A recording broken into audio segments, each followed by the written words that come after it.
we just had a storm take us out. I thought that might happen. Heavy hail here in Andorra, so we have to splice these two audio files together. But hopefully, there's no bother. But we restarted the YouTube stream. We just finished saying Tim Miller is the best finisher in the world. Benji and I agree on something for once, even though he disrespected Caden Groves 5 years ago.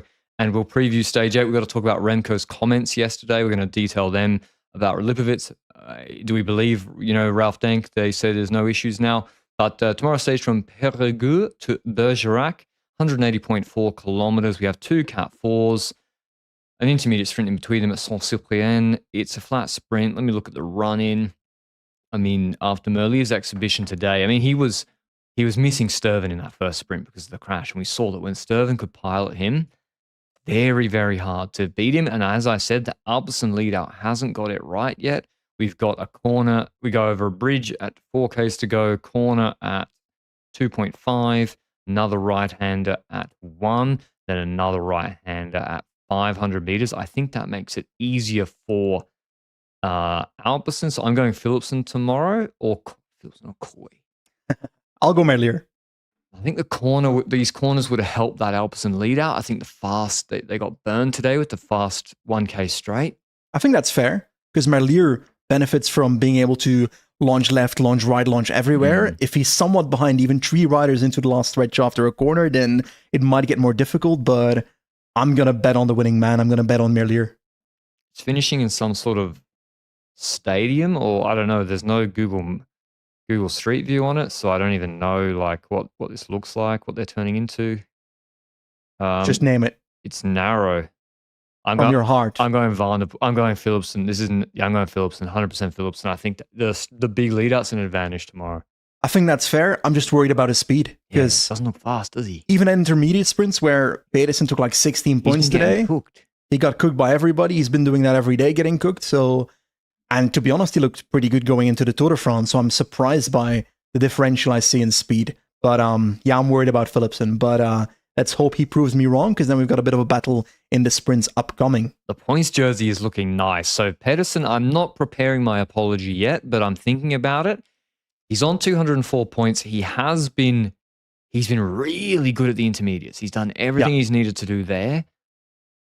But today he's 9th and Binny's 3rd. And it's just a huge point delta that Binny can get. And Binny's now 50 points behind still, and everything's gone right for Pedersen. I think he's got the team fully behind it, and Binny looks quick. I think that's fair, and I think the overwhelming thing we also see today, and also in the last sprint stages, reality is Miss Pedersen is not a bunch sprinter, a pure bunch sprinter. He will always struggle with positioning. He's done it for the last 2 years at least. He has been competitive in sprints better 3 years ago. He has no lead out here, I think. So I think he's been positioning himself quite well, quite aggressively. I think he's doing it well. I think the problem is there's no lead out. I think it's a combination of both, to be honest. Give me Eddie Turns. Eddie Turns had a kid, right? Am I correct? Yeah, well, he didn't have it. Well, he didn't. If Eddie Turns is here, I think Pedersen's finishing higher up. I don't know. And then what's the kid going to say when they're rewatching intermediate sprints in 20 years? From Wednesday sprint stage in the Tour de France? They're like, wow. No, I'm being serious at Edward Turns. I understand why they brought the team they did, but for their goals, I think Derek G. West is a good rider, but in his shape, it's like with Piganzolo. Like, how did Derek G help Ayuso and Skelly yesterday? Actually, he brought them bidons at a hard moment. But I'm just saying, yeah, they needed one pilot, I think. They're missing a pilot. I don't know who you take out, but they needed a pilot for Pedersen. Jasper Stuyven. He's all right too. Did he do a good job? He was involved in the sprint today? I think it's fair to say he was pretty good at opening up the space for Tim earlier. But I want to bring up a topic, Patrick, that was highly discussed this morning and yesterday evening, including Remco Evenepoel being vocal in the media. And the direct quote is related to yesterday's stage, because we saw after the Tourmalet, especially on the last climb, the Gavarnie climb, where Remco and Lipovic were in the same group, that Remco was complaining a few times. And it turns out that he was also complaining against his teammate, Lipovic. Before we get to the quote, do you think complaining against Lipovic for those last 30 kilometers is fair? Oh, so let's do the history. Okay.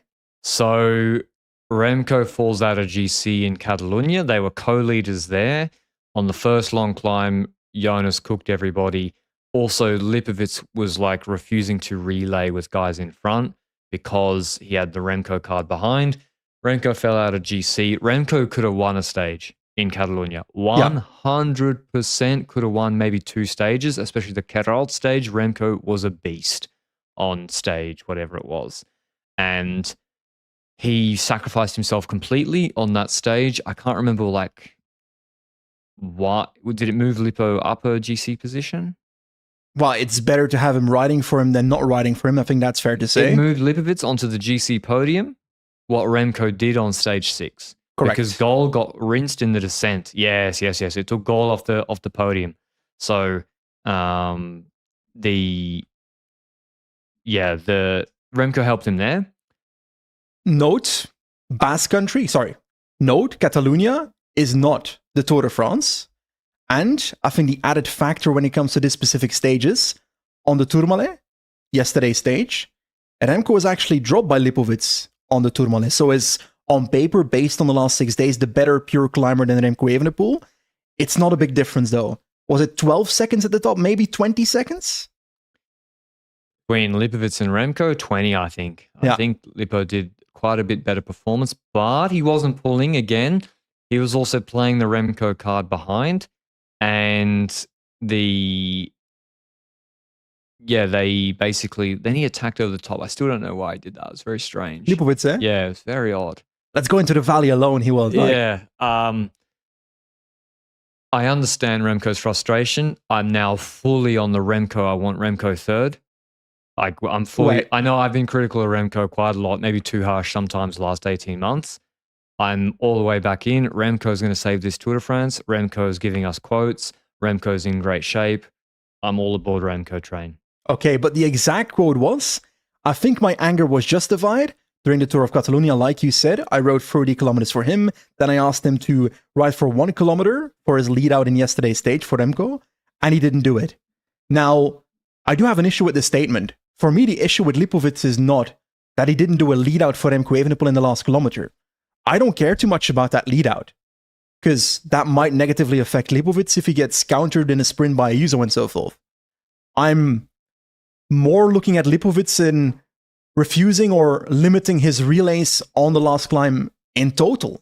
He was just not riding or barely riding to the point that if they just collaborated, they would have got Jonas Vingegaard and they would have been in the picture for second instead of third at this point. I agree. Like, they needed to do one or two things, and it's I'd argue there's an argument that Remco should have pulled the group full back to Jonas, but Remco was already pulling more than everybody else. Remco was trying to get back to Jonas.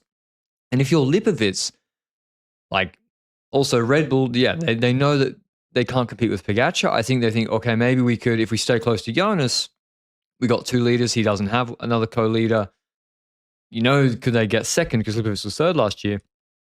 I don't understand why Lipovic wasn't relaying full. And in fact, we were then thinking, put Sykes and Del Toro under pressure because they're isolated. Yep. We discussed this at the end of the pod yesterday. Go with a trek ahead. And there were occasions where Lipovic was shutting groups with Remco himself. And even if it's not going to go anywhere, but make Del Toro do it. So to summarize my thoughts in 3 sentences, Lipovic should have pulled more on the climb itself. I don't agree that he should have done a lead out for Remco. But I love that Remco's talking shit in the media because let's be honest about it.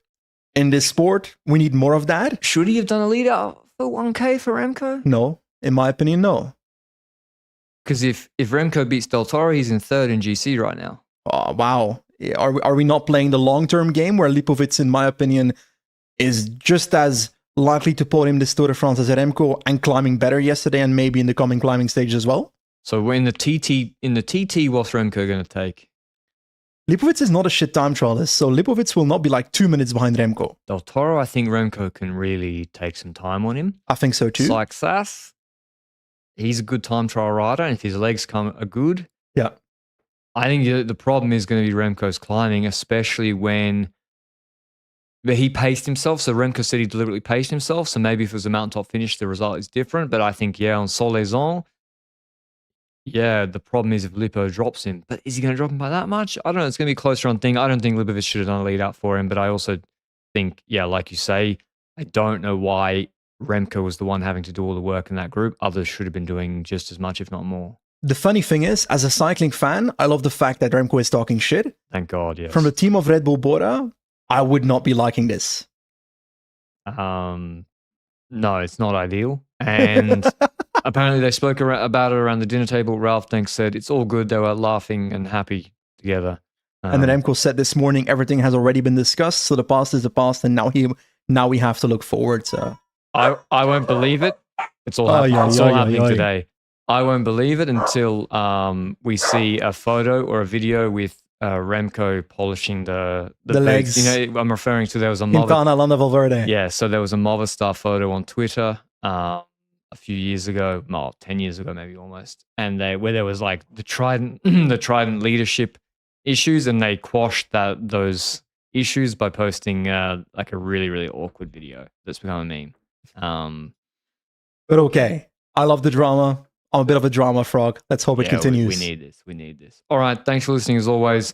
We had a lot of things going on today and we've persevered. I think we picked the right stage to do it. Make sure if you want to be finding out why the electricity is shutting off, join our Discord, LRCP Discord, through the link down below on Ko-fi. You can join through there. Talk about the Tour de France with me and Benji. It's running 24/7. We're in there. Well, maybe sometimes I sleep. And that's a good way for you to directly support the podcast. So thanks as always. Until the next one. Ciao, ciao.